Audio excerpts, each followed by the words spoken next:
Yo, what is up, my knight to the round table, and welcome back to another scary story reaction video for you today.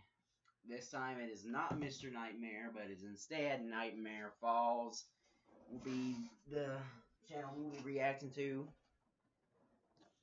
because I've seen he has some good stuff on there that would be like something cool to react to. And tonight I can be as loud and say whatever I want. So let's get started, why don't we? That's a fucked up intro. What the fuck? Nightmare Files. Yeah, it's gonna give me some nightmares, alright.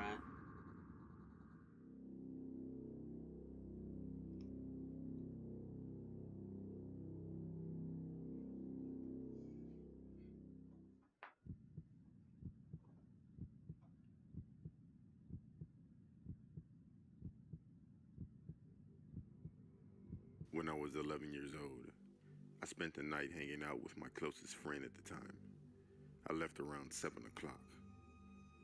He was about 15 to 20-minute walk away from my house. It was the month of December, so it was icy and dark outside.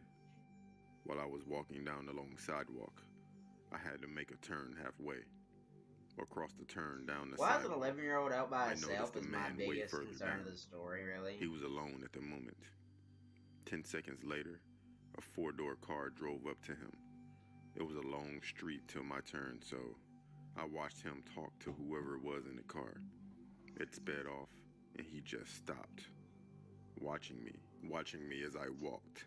As I kept walking, all I heard was, "Hey you, come here, stop, hey you." So I freaked out. I Hey started walking you! faster and then noticed he started running toward Hey me. you I started running guys! for my life. Since the ground was covered in snow and ice, all I literally thought was, "Please, God, don't let me slip." I was crying, and I was running. He caught up extremely fast. I kept looking back and noticed the car slowly driving behind him. As I ran, I felt his arm reach out and try to grab the hood of my sweatshirt. By God's grace, his hand slipped, and I ran a block trying to find a house with the lights on. I finally found one and banged at the door, He was almost extremely ready lucky, to break it man. down. This older couple finally answered, and I ran inside explaining what happened. The husband then went outside to try to find him. When he went out, he saw the man standing at the end of the street staring at him. Then he ran off. My mom called the police and pulled me out of school for 4 days afterward. And this guy was never found. For a while after, I would buy flowers and a card and leave it on the couple's step, thanking them for saving my life. God only knows what would have happened if he got me and dragged me to the car. That's nice. That was a nice story, actually. I mean, no, the incident which happened was horrible, but One day, that ending, though. I got a call from a few friends of mine about going to the mall. It was a stressful week at work, so I thought some retail therapy would definitely help. We ended up shopping for a few hours, so we decided that hitting the food court would be the spot. I gave the girls my order, and I told them I would come back and find them as I needed them after I used the restroom. The restrooms are at the end of the large and wide corridor. They were your typical mall type with lots of stalls. Anyway, so I sat down to use the bathroom, and I could see from the gap on the floor between the wall of the stall and the floor, lots of movement from someone's shadow. I wasn't sure if they were getting changed or not, so I didn't pay attention at first, but it felt like the shadow was coming from above at some points. You know, as if the light above was being obstructed by something. After This is the maybe dude the on the third ceiling. time, I decided to look up and I could see a phone and parts of a guy's arm leaning over. I knew that. Someone was taking photos of me. I instantly shouted out, "What are you doing, you pervert?" And in a moment of sheer shock and disbelief, this all very quickly turned into fear as I got up and leaped out of the stall and was greeted by an empty bathroom. Not one person was in sight, and from the quick glance of the mirrors opposite, there was only one stall shut, and it was the one next to me. I ran for the restroom exit, but it was locked. Luckily, it had a twist lock and I could turn it as I did. I heard the stall open from behind me. I got out immediately and turned as I exited and noticed a sign on the door saying, "Closed for maintenance." This sign was not here when I went in. I screamed some more, shouting to get anyone's attention as I ran down the corridor toward the food hall, and had obviously caught the attention of a few people. A group of 3 guys stopped me and clearly could see the panic in my eyes. They asked me questions and I explained. 2 guys ran toward the ladies' restroom, and 1 to find security. Security arrived within seconds. After a while, a rather large crowd had gathered due to the commotion, and although I was in the comfort of my friends, security, and now the police, I never felt so alone. Security and police, nor 2 guys found anyone. Son of a bitch. There was a few staff only, and fire exit doors opened down the corridor, so plenty of escape routes for whoever this guy was. I gave my statements down at the station later that day once my parents showed up.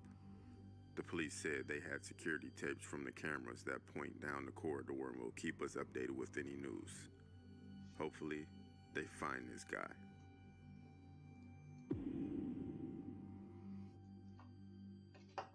I don't know if that's particularly scary or not, A month ago, because this was I like was shit at that a happened every day. pharmacy filling a prescription. I have central pain following a stroke I had in my early 20s. I can walk, but the brain damage causes severe burning in my entire body. Aww. Due to this, I am on morphine and seen by a specialist at a well-known hospital. I dropped off my prescription and I waited. I noticed a guy behind me, standing way too close. He could hear everything we said. I sat down and tested my blood pressure. I noticed him walking around in the aisles by me. I thought he was just waiting too. They called my name 20 minutes later. I didn't see him while leaving the store. I looked in my car and I got in, locking my doors immediately due to paranoia watching scary movies, I guess. I stopped at the first stop sign, and out from behind the tree, it jumps the same guy. In one motion, he was out from behind the tree and was grabbing my passenger side door handle, but it was locked. He seemed as shocked as I was and looked like he was grabbing for a back passenger door. I started screaming and I put my hand on my horn and sped away. Other cars were also honking. I saw him run, so I drove until I saw a cop car sitting at Carl's Jr. and ran in. He took my info and drove to the stop sign and asked me to follow him. I couldn't see him anymore. The police officer said it had happened last week with an elderly lady, so he needed to find him. I was really, really lucky, but always lock your door.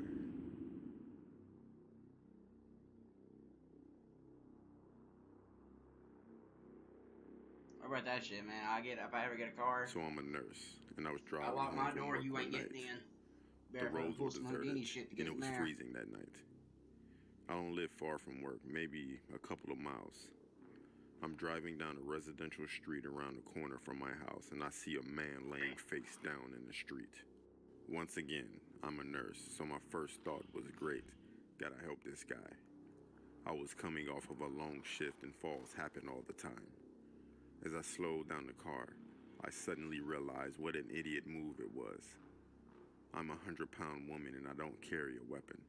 Nah. I thought I should do something to help this guy, so I called 911 as I drove past him and slowed to a stop at the end of the block.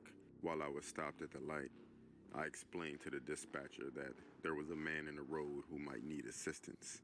All of a sudden, I hear a loud bang, bang from the driver's side window. I screamed and I looked over.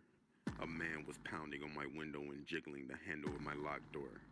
I looked in the rearview mirror and saw that there was no man laying in the street anymore. Still on the phone with 911, I screamed, "I'm so scared," to the dispatcher and floored it through the red light. I quickly told him what had happened, and even though I was right by my house, he told me to keep driving. After a few minutes, Yeah, I had 'cause you don't calmed say down where and he's he at, told me where to you loop back live. around. I pulled over down the road from my house and I stayed in the car. I didn't see the man anywhere, so I got off the phone with the dispatcher, who told me he was sending a police car to cruise the area. As I gather up my things, I do a final scan of the area, and I see the man. He is walking with two other men. I hunched way down in my car until they were further down the road, then bolted into my house. I don't know if he had ill intent, but it freaks me the hell out that he wasn't alone. Just always lock your doors.